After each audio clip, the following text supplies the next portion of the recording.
The climate crisis, with droughts, heat waves and recurrent forest fires and torrential rainfalls, together with the biodiversity crisis and the COVID-19 pandemic, is leading to more frequent and louder calls for large-scale transformations and systems change. But can systemic transformations be achieved at the scale, speed and quality that is needed? What capacities are required to navigate these transformations? In this episode, I'll talk with Funda Sezgi, co-founder and managing director of the Norrsken Impact Accelerator at Norrsken Foundation, and Francois Bonnici, director at Schwab Foundation for Social Entrepreneurship, head of social innovation at the World Economic Forum, and co-author of the recently published book, The System Work of Social Change. Together, we'll talk about the frontiers of transformation and systems change. My name is Per Olsson, and you are listening to Rethink Talks.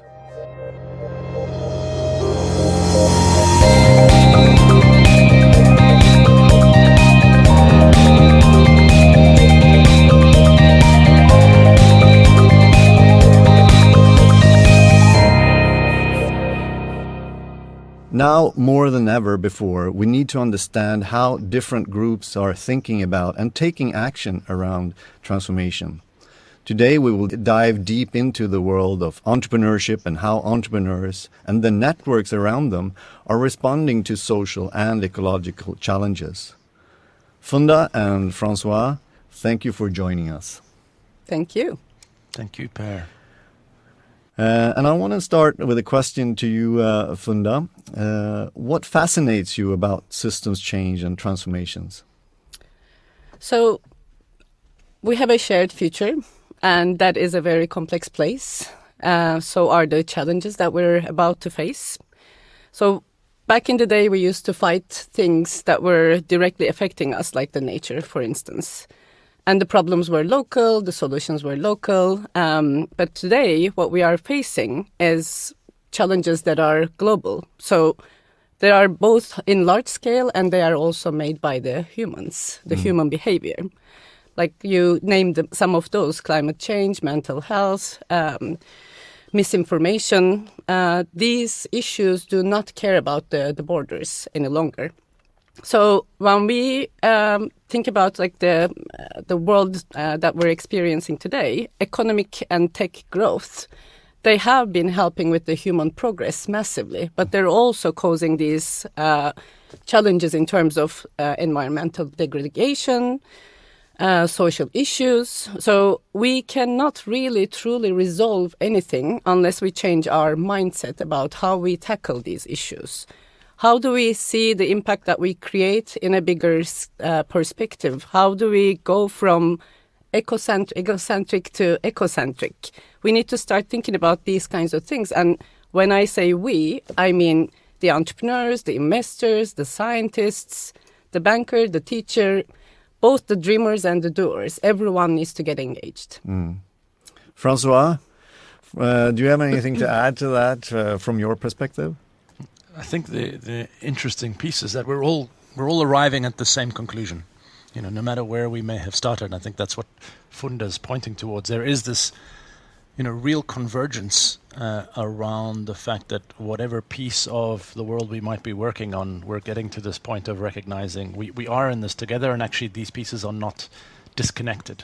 In a way, the things that have brought us to this point are not necessarily going to be the ways that are going to get us out of it. And I think, so no matter who I've spoken to over the last couple of decades and worked with around both social and environmental change, there is this sense that, no single organization can resolve these challenges. The things they were working on, recognizing there are all these other dependencies and things out of their control that were determining, what the outcomes were like. Mm. And there are terms like transformation and systems change, and they're becoming more and more popular right now. So this is a question for both of you. Maybe start with Funda. How are you or your organization use these terms? Well, I mean, I guess I'm not sure if we are using the terms in the way that the academia is using, but our focus is entrepreneurs that are tackling some of the world's greatest challenges. And we refer to sustainable development goals and our impact assessment tools to understand what impact they are creating while building scalable businesses. And our theory of change is that if we support entrepreneurs who have baked impact into their business models, and if we help scale these companies, if we help attract capital and talent to these kinds of solutions that do create an X unit of impact as a part of their X unit of output, then we will be able to trigger larger change. So we're basically trying to help create role models of success that others are aspiring to. And then that way we draw more capital and talent to impact. So as an individual, not every individual entrepreneur necessarily are creating systemic change. Most of them do, many of them do. But I think it's really more the collective of activity that we are creating and that are all contributing to the movement of change that we are pushing, that is at the center of Norrsken. Mm-hmm. Francois? Funda reminds me of Paul Hawkins' quote, Per. I think we used to use it when we worked together. He called it, from the book Blessed Unrest, he called it the greatest social movement of our time. All of this kind of generation of people working on social and environmental causes all over the world, whether they be entrepreneurs or voluntary groups or cooperatives, that there is this kind of mass movement towards it. So I think I kind of recognize that as part of the system change of what Funda's talking about. But then also more recently, this word, as you say, Per, these words are being used, and they're being used quite loosely. So I think in one sense it's a really good thing, because there's a recognition that we can't do kind of business as usual, and that we need these different strategies. We need to be collective about them. We need policy changes. We need significant changes in our infrastructure. In order to do this, we need these large industry transitions. We need to tackle issues of power and injustice. So I think it's helped to surface that there are all these dimensions that we've not really focused on understanding. Number one, that it exists because often it's quite invisible, and that we need to figure out ways to tackle it and shift the systems that we've built. So acknowledge that they're there, that they exist in those ways, and that they are biased, hierarchical, and oppressive. Right, and that's the reality of the system that we've created. And so I think it's good that we've got the language. It is being used in a whole range of different ways, and I think that's okay. And I wouldn't force an academic or any kind of other definition on it, because even the academics can't agree, right? So, so that's okay. So I think where we are right now is to have the awareness and recognition where we are. I became a little bit allergic to the term systems change, because it was, if you ask different people, they mean very different things. And I wanted to focus on, okay, that's helpful if we have this ambition that we want to change, but is it changing all the time, or is it something that's going to happen in 50 years' time? And really wanted to focus on what are the things we need to be changing now and how we work, right? And really get to the focus on how we work. Because my one concern is that we often, and even in the institutions that I've worked in, we perpetuate the systems and structures that exist. And so what are the ways that we need to change the ways that we work as we're designing different models? But I think there is the recognition we're in a really interesting time right now, and I think COVID has exposed and to the world that there are these things called systemic inequalities, right? And that those invisible barriers and invisible things are very real. Exactly. How do we make sure that we're not perpetuating the very systems that we are trying to change with the practices that we are supporting, right?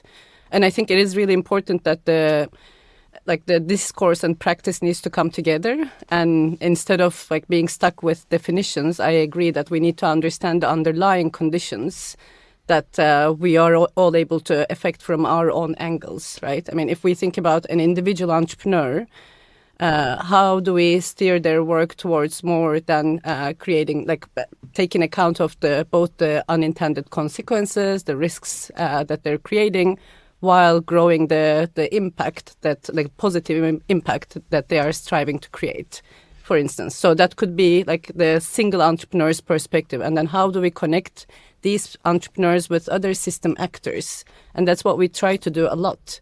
at Norrsken.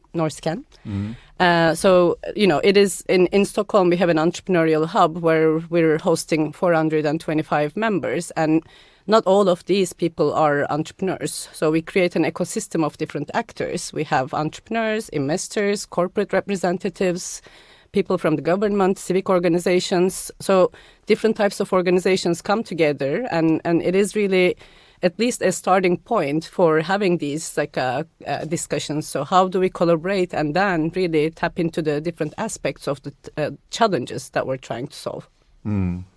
Can I carry on, Per? Because I'm actually, having looked a bit at some of Norrsken's entrepreneurs, but also just this next generation, because there is this awareness, you're also starting to see different business models and the recognition from entrepreneurs that, they don't want to just develop their product and sell it. They want to change an industry with their product and are thoughtful about, okay, how do we also shift the standards around those industry? How do we be not, role models, but also bring others along? How do we be policy advocates while we're also trying to produce our product? And we're seeing all these different kind of practices starting to tackle these dimensions of, systems change, whether it be at the policy level, where they're trying to change the mindsets of people.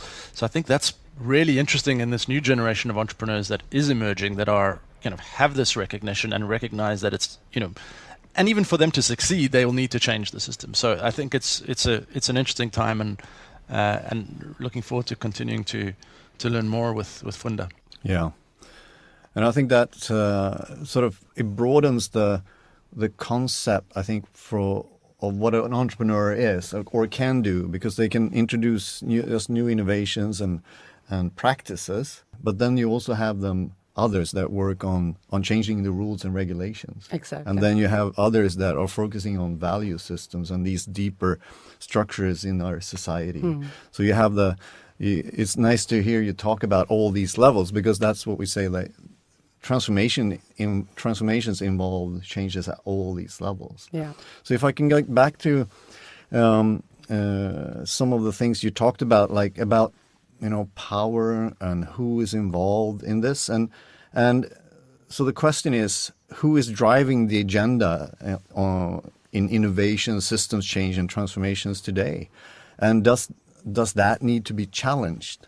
So I'll start with you, Francois. Yes, it does. Number one. But I think in terms of the overall conversation, we're just starting to get a sense of how deeply power systems actually run. And I think we're still relatively, I think in the bigger picture, we're still actually relatively early days in the entire systems change conversation. There's a level of awareness, but our ability to talk about it, our ability to actually act on it, I think we're still developing. I fully agree. I mean, the urgency in terms of scale and speed is there. Yeah. And what we are doing is just a tiny drop in the ocean. So the question is, how do we really help make all of these relevant? And like I mentioned earlier, our theory of change is that if we help create some role models of success, then we will be able to show track record to those bigger actors that would not otherwise go into these kinds of things without the track record. So it's a bit of we need to speed these examples up as well. Fully agree. But it's not about creating one hero entrepreneur here. It is really creating many heroes and then, helping, encouraging them to join the movement. That's basically what we are trying to do. I know, Francois, you're in your book, referring to hero entrepreneurs and the dangers of that. But I think collectively, this actually means something. Yeah, at the same time as we speed up and aim for scale, is how do we make sure we bring others along? So I think that's the interesting challenge we have, because part of the risk is we do all these big transitions, and Per, coming back to thinking about what you spoke about a little bit into your introduction. If the actors who are currently the holders of power and influence are the ones that redesign the system, and we need to do that on an environmental lens, how do we make sure that from an inequality point of view, that we don't worsen that, which is, a very real risk, and that we don't have a new system, but actually the same beneficiaries of that system. No, 100%. But I think that's why that is our responsibility, to try and identify, where are the true impact potentials? in places where that would not have happened otherwise, or for the groups of entrepreneurs from our perspective, like who would not get funded otherwise. Where are those people? How do we find them? How do we engage them in creating solutions and try to bring them the support that they need? So in Rwanda, for instance, one of our first activities is in collaboration with both international actors, the government of Rwanda, as well as I don't want to name them yet because it's not fully official, but we're basically trying to find ways to bring in female entrepreneurs to the space, many of them, give them scholarships so they can sit there, they can benefit from the journey. So how do we increase the participation of those that are left out in creating solutions? And then, of course, a startup is by nature an iterative process. It should be. So, it's not about finding a solution and then this is basically what we push to scale, but more how do we iterate on the solutions in a meaningful way? And then how do we bring in other actors other participants into the picture without slowing the process down? Maybe you just need to run with what you're able to create that is small enough, but that will contribute to a larger picture. For others, it might be a possibility to bring in many stakeholders' perspectives already at every iteration. I think we just need to balance these a little bit. Yeah, and that in that context, I want to add and talk a little bit about the COVID-19 pandemic, because as you said, there's maybe a power and equality issue in there too, because a lot of as I understand it, many entrepreneurs and others also just have to survive in these times and focus on the coping strategies instead of transformation strategies. So what kind of changes and responses do you see in the wake of the COVID-19 pandemic? And we can start with you, Francois. Thanks, Per. We're still very much in the midst of it. I just landed in South Africa yesterday, and you will have seen global headlines. So I may be here a bit longer. The reality is, on a kind of macro scale, for entrepreneurs and social entrepreneurs, it's been a very mixed picture. I think those that have been digitally enabled and have had huge increase in demand have found a really incredible opportunity, and things that they've been working towards for many years. They were very well placed to take advantage of. And then, of course, for others, it's been extremely difficult, like in many other industries. But it has opened up, some routes for those pathways to transitions where there's, other actors who've been resistant to change have suddenly recognized, or have been forced into doing it. So I think it's brought with it some real opportunity, along with obviously significant tragedy. On a regional perspective, unfortunately, some of the transitions and the way that the economies have either opened up or shut down in various cycles have made us retreat a little bit into both nationalism, but also recognize how fragile some emerging economies are and dependent on the global economy, as Europe has closed in and understandably so for very important health reasons. But I think along with all these other factors, like vaccine inequity, has really been a barrier for many in emerging economies. So do you see any specific things that weren't possible, say, 2 years ago that suddenly are? Definitely, yeah. And I think Funda, I'm sure, will have some perspectives as well. So one is just in terms of openness of governments and businesses to be working with entrepreneurs who have technologies and solutions that were already addressing things like online education or whatever it might be. There have been clear opportunities to take that up, and there's some fantastic examples from South Africa of where that has been the case and where they'd been knocking on the door for many years for those kinds of solutions. So that's been part of, I think, just enabled the digital transformation that I think we've all seen. But it's also enabled an openness and a collaboration around a lot of ecosystem actors to say, our personal, specific, institutional agenda is maybe less important than us getting through this together.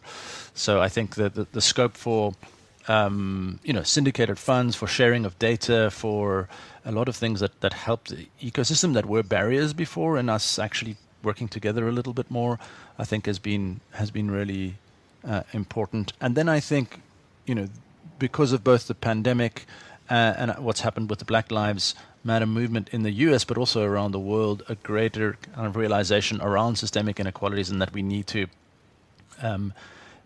take intentionality and bring intentionality to our work in terms of inclusion. I think this period has been a great representation of both our human strengths and weaknesses at the same time. So when it comes to inequality and all these people that are unable to access what we fortunately have been able to access, like the vaccines, it's really quite striking to notice. And I think this has brought when we start acting on things in terms of the strength side, when we start acting on things with a mindset of emergency, like we did with this crisis, then we realize that we can really progress so much faster and then find the vaccine that we need. And I think this overall broadened the perspective that, okay, but if we then take climate not as a climate change or climate crisis, but climate urgency, then we should be able to really join forces and then find solutions. So I think this really opened up the perspective for that, in a positive way. But at the same time, the inequalities are basically just increasing. So we just need to figure out how do we put the emergency on the agenda, but also find ways to give the access to opportunities to everyone. Are you able to reflect on the differences you see in how systems, innovation and transformations are playing out in different parts of the world? Francois, do you want to start? We do have different flavors around the world. I know certainly, having worked across the spectrum from kind of grassroots activists right through to kind of for-profit social businesses, that there is a concern, and I think this is where we need to be careful around perpetuating systems, is to what degree is this capitalism, co-opting the social agenda, privatizing all social services. I think that's a part of this kind of movement that we need to call out and be aware of and recognize. Is this us influencing a better form of capitalism, or was this capitalism co-opting and it being resistant to change in a way and saying, yes, it's okay, we'll let you play in this space, but the main driver of how free market capitalism works will continue. Yeah, I think if I think about my time in Sweden historically, which is basically the last 7 years. So when I first came here, I remember being in social innovation conversations where, people from municipalities and governments would say, well, social innovation is not the job of entrepreneurs, it's the job of the state. So there was a lot of pushback on bringing private activity to the social space. And that has changed a lot in the past few years. I think both from the political perspective, the mayor of Stockholm is talking about making Stockholm the impact unicorn city. But also from the entrepreneurship perspective, I mean, this is what Stockholm is one of the top cities in the world in terms of for being a tech entrepreneur. Per capita unicorn is one of the highest. And as the ecosystem started developing, then people started asking more relevant questions. We have found solutions to everything, but we are not solving problems that matter. Is what became part of the agenda. So the two spheres are now coming together from that perspective. And when we look at Africa, for instance, the companies that we are supporting there have a much broader impact perspective. I mean, here we dare to take the niche because we can, but niche when it comes to social issues. But in Africa, for instance, one of the companies we're starting is building a ledger tool for micro, small, medium-sized companies to be able to move from pen and pencil account bookkeeping to using a tool which then will give them access to financial systems, because they're unable to get any loans, unable to grow their businesses at the moment. But if they can actually show that here is how much we're making, then they're going to be able to be included in the financial system. So all of a sudden we're really talking about like higher level, infrastructure tools that can really change the fabric of the economy there. So different perspectives in different countries for sure, depending on how developed the ecosystem is and how much the policy is actually supporting those activities. Yeah, so I want to just wrap up this conversation with a last question to both of you. Is more forward-looking, and what transformations would you like to see in your lifetime? I'll start with you, Funda. I mean, clearly we have a climate situation that we cannot ignore. I would love for us to get ahead of that curve and, climate and biodiversity, of course, like from the larger perspective. I would love us to find ways out of the misinformation age that we have entered, because that is one of the biggest triggers of segregation. And like just again, in line with segregation, I think equal access to opportunities. And if I can pick one opportunity, that would be education, because I think that is really underlying a lot of the problems that we're seeing today. I think, look, I am an African first and foremost, 4 generations on the continent, that this is going to be an interesting 20, 30 years for the continent. It's going to become the largest market. And what happens on the continent in these next 20, 30 years is really actually going to be critical for the world. It's going to be critical for the world economy. It's going to be critical for, how those modern industries develop. Are they going to develop around the lines that we've been inspired by and talking about today, and with a proof that we can have these kind of more sustainable, inclusive models? Or is it going to be a race to industrialization? And so I think it's a really interesting time for the continent to also put forward a very different, perspective and image of what Africa can bring to the world. So I'm really excited by part of what that, what's on offer in here. And so while we have, many examples in the impact space of working on the African continent and in countries with people in extreme poverty, we also have these really, advanced solutions developing that are globally relevant. And so I think it's going to be an interesting era to see. So I'm excited about that in particular. And then, related to education and segregation and these ideas, also just the role of men in society. Because having been brought up by some fantastic role models of both men and women, recognize the importance of men in things like education and things like domestic violence, abuse, the role models that they play, and how that's actually a really interesting lever for men refinding a place in society, not necessarily as the patriarchal leaders of everything. And kind of undoing that system will unlock actually quite a lot of these other things that we've spoken about, both in terms of what kind of mindsets go into our political leaders, what kinds of mindsets go into the boardrooms, what happens at home in families, what education is provided for people. And so I think that's a really interesting space that I've got more interested in. But it's one of those kind of deeper level mindset shifts that I think will be part of us kind of evolving from our very early evolutionary instincts to being a society that can be more equal and recognize and less egocentric. I think a lot of that, what Funda brought up, to get rid of that, I think we need to have a focus on men recognizing the evolution they need to take. Amen.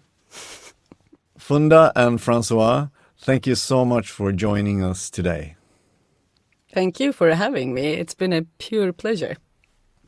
Thank you, Per, and a big thank you to Funda. What a treat to spend an hour with her.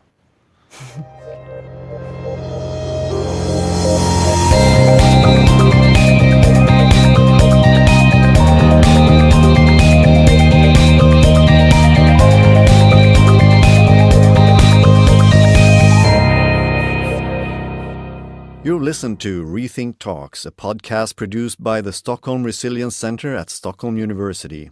For more episodes, head over to our website, rethink.earth. And don't forget to subscribe.